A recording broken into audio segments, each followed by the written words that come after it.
What is going on, everybody? It is Josh here, your River City Gamer, and today we're going to bring you guys another weapon review. This one's going to be on the Vanquisher VIII.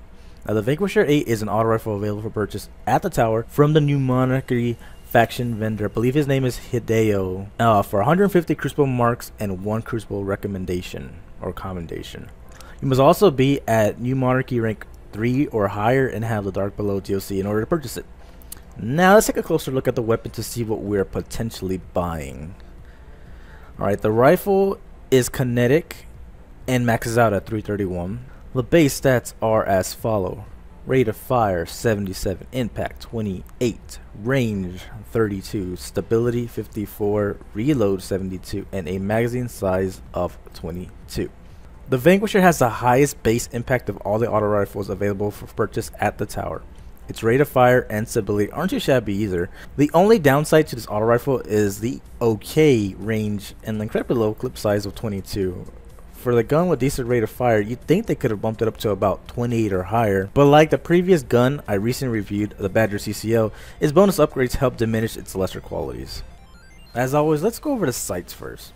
The 3 sights available for the Vanquisher are as follow: Steady Hand IS, offering a stable sight optimized for excellent recoil control. This sight offers no actual zoom enhancement, a 6% buff in stability, an 8% buff in reload, and an 8% buff in handling.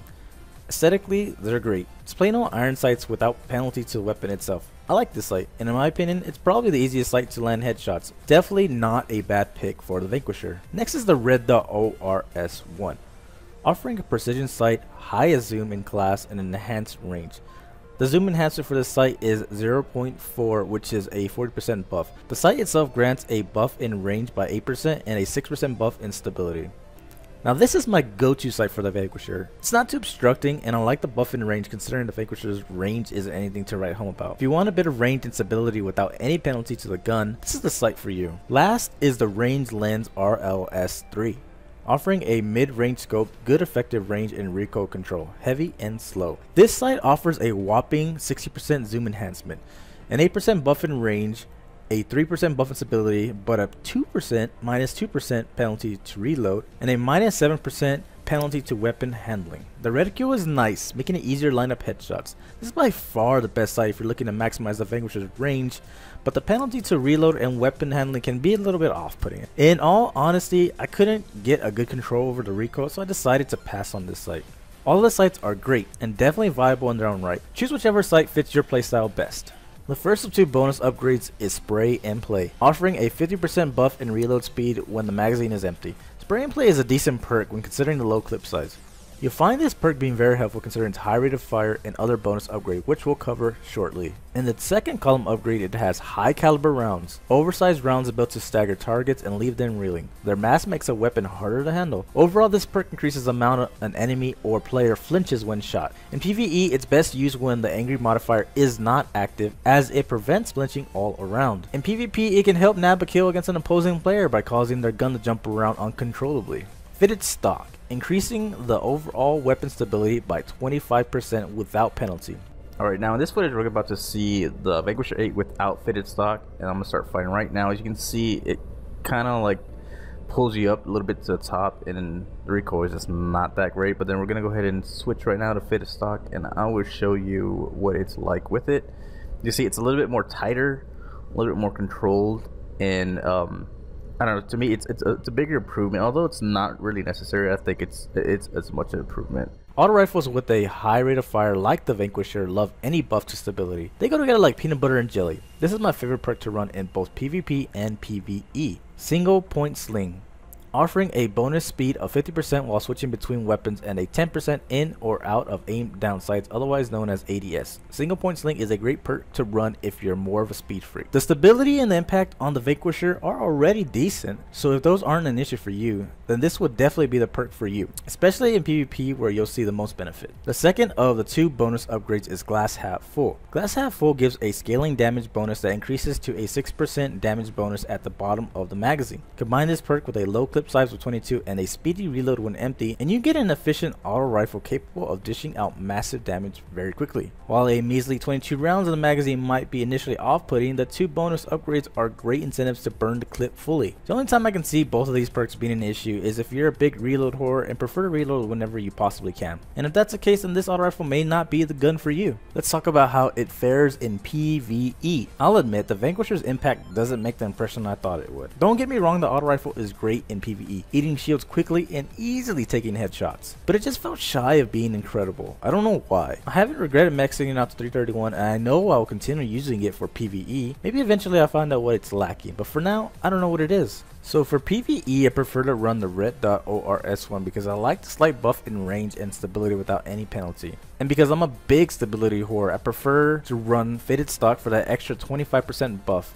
I'll agree it doesn't need it, but the other 2 perks just didn't seem to measure up in PvE anyway. So that's the setup I run.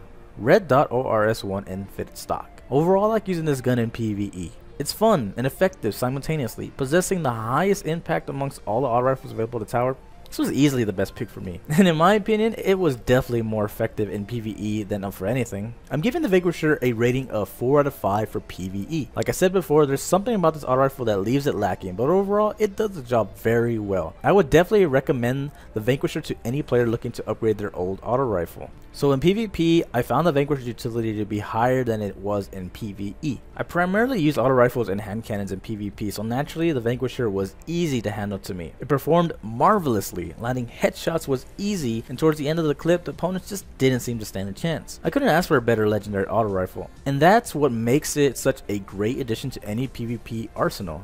Being a legendary, it doesn't take the exotic slot, so it frees you up to use an exotic heavy or special weapon. Because the damage fluctuates so much with this gun, I'll do my best to calculate the most amount of bullets it'll take to kill an enemy and the fewest. The most amount of bullets you'll need to kill an enemy player without any other damage modifiers besides glass half full is 11. The least amount of bullets you'll need is 9. Now honestly, I wouldn't let the high number of bullets it would take to kill somebody deter you from using this weapon, because of the high rate of fire, you find that you'll be downing your opponent really fast, and it's not really an issue. Because of the low range stat, the Vanquisher excels at mid to short range combat. For anything longer than that, you'll find yourself firing in bursts in order to control the recoil. Don't worry about the low clip size or proccing the glass half full perk, just play naturally. The high rate of fire, stability, and reload speed will all come together as you play. In time, you'll find yourself killing 2 or 3 guardians in a single clip with the help of abilities and allies. I'd say all 3 of its middle column upgrades are great for PvP. High caliber rounds will help cause the opposing player to flinch more when shot at, helping you kill them easier before they can kill you, unless they have the unflinching perk on their weapon. Fitted stock will help bump up that stability, making it super easy to land headshots. And single point sling will help keep you on your feet when swapping between weapons, giving you that little bit of an edge over your opponent. For PvP, I run the exact same setup that I use for PvE. Red dot ORS1 and fitted stock. The red dot ORS1 offers a good buff to range and stability without any penalty, and I like that. If I had to pick an alternative sight, I'd go with the steady hand IS for smaller maps. Fitted stock just makes landing those headshots so easy. Because the impact is already low for a primary, I don't see much use in adding just a tiny bit more for that chance of flinching the opponent. And as always, single point sling is a great alternative to smaller maps where it's better to swap to a special weapon for the kill. So for PvP, I'm giving the Vanquisher a 5 out of 5. The gun's high rate of fire and stability is a great combination. The Vanquisher's DPS is amazing in PvP. I found myself meshing well with the gun immediately since the first PvP game I played with it. If you're not a rifle player, then the Vanquisher most certainly may be for you. As for duality, I'm giving the Vanquisher a solid rating of 4 out of 5. Being effective in both PvE and PvP, it's definitely a great buy. But a must buy? I'm gonna say no. Unless you're a big auto rifle fan, then maybe yes. All I know is if you're in desperate need of a new auto rifle to rock for the Dark Below DLC, I'd say this Red Devil will certainly leave you vanquishing your foes without much opposition. So that's gonna leave us to the end of this review, guys. If you liked it, don't forget to share some love, like this video, like it again, like it 50 more times. If you do, I promise to bring you guys more videos of this caliber to my channels. Don't forget to comment, favorite, subscribe, and share the love to all your friends. I'm going to bring you guys more weapon reviews just like this in the future. That's pretty much it. I am Josh, your River City Gamer, and I will see you guys next time.